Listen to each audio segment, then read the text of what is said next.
Most Dexter fans remember the big moments. The vault doors swinging open to reveal a nightmare gallery. The betrayals that shattered Dexter's trust. The killers who mirrored him a little too closely. And the villain who tried to trigger an apocalypse like he was following a prophecy checklist. Those scenes stick with us. They're iconic. But iconic doesn't always mean great. So today, we're breaking down the most overrated villains in the Dexter universe. And by the end of this video, there's a good chance you'll see a few favorites in a completely different light. Leon Prater comes into Dexter Resurrection like a fever dream. Small in stature, huge in influence, and obsessed with violence like it's fine art. He builds a vault that feels like a museum, hosts dinners where killers casually compare trophies, and donates to police foundations while running a secret marketplace of curated brutality. He's what happens when violence becomes entertainment and gets a donor receipt. The show nails the vibe. That vault is instantly iconic. It screams, oh, we're going bigger than Miami Metro this time. But here's why Prater is overrated. He's mostly an idea wearing a nice suit. They give him props.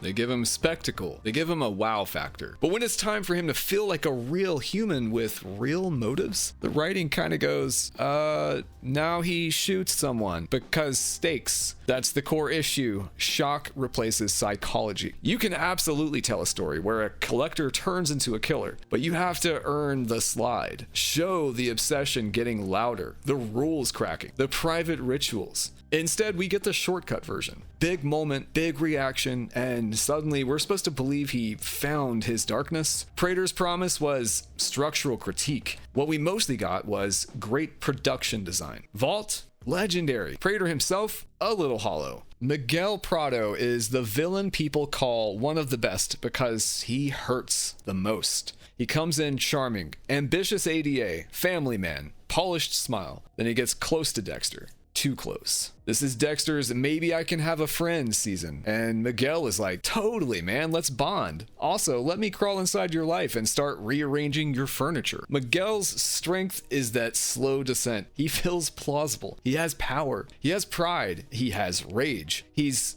really upset with dry cleaning. He's sick of the system failing, so he wants Dexter's shortcut. And when he tastes it, he likes it. But here's where Miguel becomes overrated. He's praised as a deeply complex villain when, in reality, he exists mainly to serve one narrative function, to betray Dexter in a way that hurts. Miguel is incredible at one thing, being a consequence machine for Dexter. He exists to teach Dexter, your darkness is not a bonding activity. Stop trying to share it. He doesn't reshape the world around Dexter, he just invades Dexter's personal space. He isn't driven by some big, fully formed philosophy. At the core, his motivation is actually very simple. He hates feeling powerless. He's watched the system fail too many times, and he's tired of playing by rules that don't work. What he really wants isn't justice. It's control. He wants to be the one who decides who deserves punishment. That's why Miguel works so well emotionally. He gets close to Dexter, earns his trust,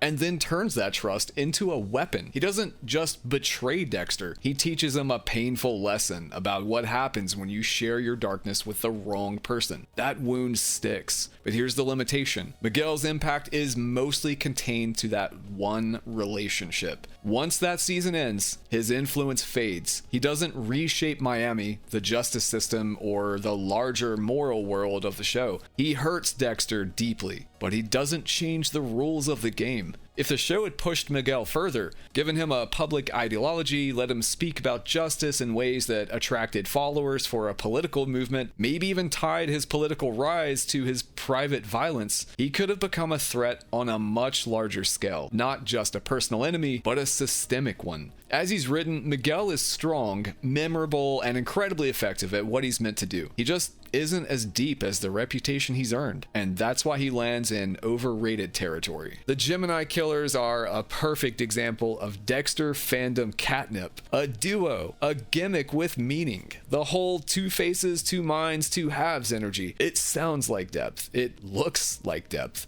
And to be fair, when they're introduced, the concept is strong, because Gemini isn't just about bodies, it's about identity. About the idea that one person can split themselves in two and still function. Two parts moving like one. Two voices that feel like they're finishing each other's thoughts. That's unsettling. That's memorable. That's very Dexter. But here's the catch, and this is where the overrating begins. Gemini is the kind of villain people call genius because the structure is clever, not because the characters are. Symbols get mistaken for substance at times. Dexter has always had this recurring issue. If you give the audience a strong symbol, a clean metaphor, or a clever design, people will automatically assume there's deep psychology underneath it, even when the show hasn't fully done that work. The Gemini killers are praised like they're the ultimate mirror for Dexter. And I understand why, because we have been chasing that season 1 feeling ever since it happened. That original benchmark, Dexter's trauma reflected back at him through another killer. It hit so hard that it rewired expectations. From that point on, anytime a villain resembles Dexter in structure or theme, the reaction becomes automatic. But here's the problem. A mirror only matters if it shows you something new. A lot of Gemini's power lives on the outside. The pattern, the presentation, the mythology, the symmetry, the idea of two.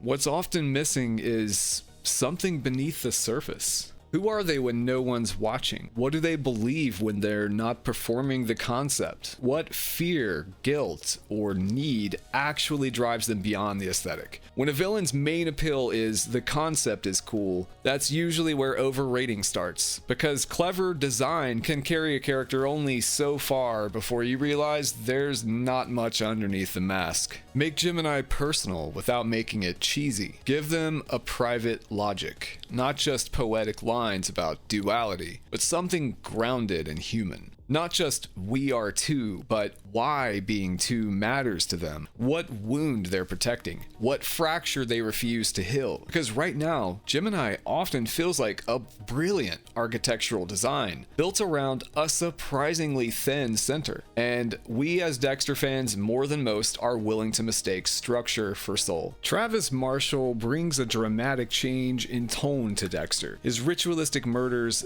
biblical imagery, and apocalyptic sermons turn the show into something bigger and more cinematic. Whether you loved the shift or hated it, Travis gave the series momentum. His visuals, the tableau, the scale of his plan, the theological framing are genuinely impressive. He offers the writers opportunities to craft massive, memorable set pieces. But Travis is overrated because he functions more as a symbol than as a person. We know what Travis believes. We don't really know who Travis is. Travis is basically a walking "look how important this season is" banner. And to be fair, it works. Some of the imagery is genuinely haunting. The scale is bigger. The stakes feel cosmic. The violence feels symbolic instead of procedural. For a show that spent years focused on routines, evidence, and quiet ritual, Travis blows the doors wide open. But here's the problem, and it's why he's overrated. Travis is elevated because he feels huge, not because he feels human. He's overrated for the same reason Leon Prater is, just flipped inside out. Prater gives you the style without enough inner substance. Travis gives you concept without enough humanity. Prater is hollow behind the aesthetic. Travis is hollow behind the mythology. And that distinction matters, because Travis often doesn't feel like a person who believes something.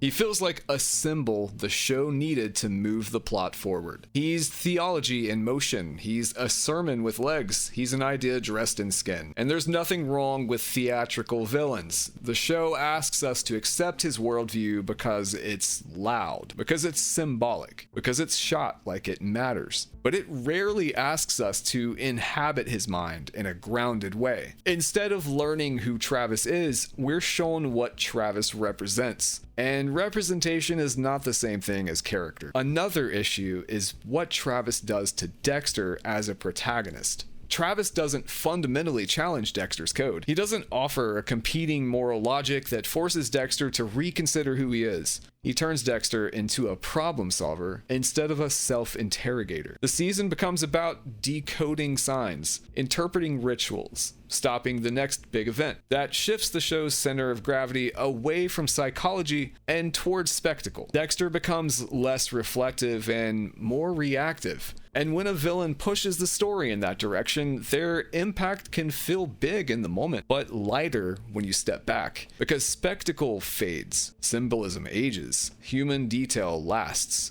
Keep the apocalyptic scale, keep the ritual, keep the biblical dread, but ground it in the mundane. Show Travis being ordinary in ways that make you uncomfortable. Morning routines, careful habits, moments of kindness that feel sincere, not performative. Prayer that's quiet instead of theatrical. Let us see the man before the prophet. Then, slowly, let the prophecy persona take over. Let the mythology swallow the human instead of replacing it. It really seems like that's what they were trying to do in the beginning, because that's what real extremism looks like. Not constant shouting, but a normal life slowly reorganized around an idea that becomes everything. Right now, Travis doesn't feel like a man who lost himself to belief. He feels like belief wearing a man. And that's why he lands as overrated. He's loud, he's cinematic, he's unforgettable in flashes. But loud isn't layered, and mythology without humanity is just noise dressed up as meaning. Lila West is one of the most emotionally charged villains in Dexter, and that's exactly why she's overrated. She doesn't need a vault. She doesn't need rituals or prophecy. She gets under your skin because she feels real in the most uncomfortable way. Lila is obsession with a pulse. She's the kind of person who mistakes literal proximity for connection and chaos for honesty. Most of us hate her because, she killed Dokes, but also secretly treat her like one of the most effective antagonists the show ever created. Here's the distinction that matters. Lila leaves a huge emotional stain on Dexter. That doesn't automatically make her a great villain. She works because she attacks Dexter at a vulnerable moment. He's newly sober. He's searching for meaning. He's trying to believe he can connect to someone without lying. And Lila shows up and says, "Don't lie, don't hide, burn everything down and call it truth." That's dangerous. That's seductive. That's terrifying. But here's where the overrating starts. Lila isn't a worldview. She's a force of disruption. She doesn't offer Dexter a competing philosophy like Miguel tries to. Trolled confidence, and we go,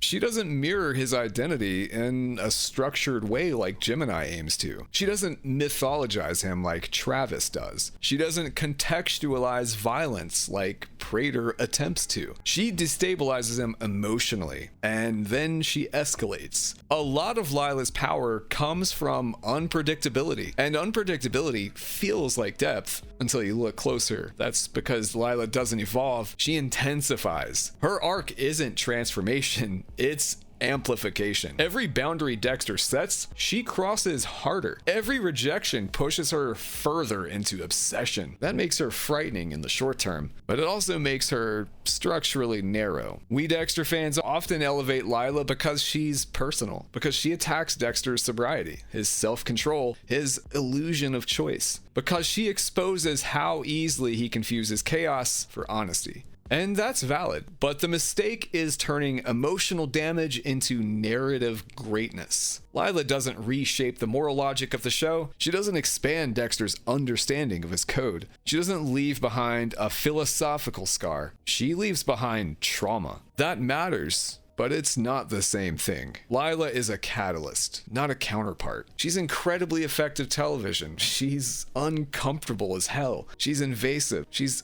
unforgettable, but she's not complex in the way fans sometimes insist. She's the embodiment of one idea. What happens when you let someone mistake your darkness for intimacy? And once that idea has fully played out, her narrative ceiling is reached. That's why Lila feels enormous in the moment, and smaller when you step back and examine the architecture. She's not overrated because she's weak. She's overrated because her impact is emotional, not structural. And Dexter, as a series, always blurs that line. Lila doesn't change who Dexter is. She reminds him why he can't afford to lose control. So let's put them all on the kill table. Because the real point here isn't who's good or bad, it's why certain villains get elevated and what kind of impact they actually leave behind. Leon Prater gives you unforgettable imagery, the vault, the trophies, the aesthetic of evil curated like fine art. But once the visuals fade, there isn't much inner character depth left to wrestle with. He looks iconic more than he feels complete.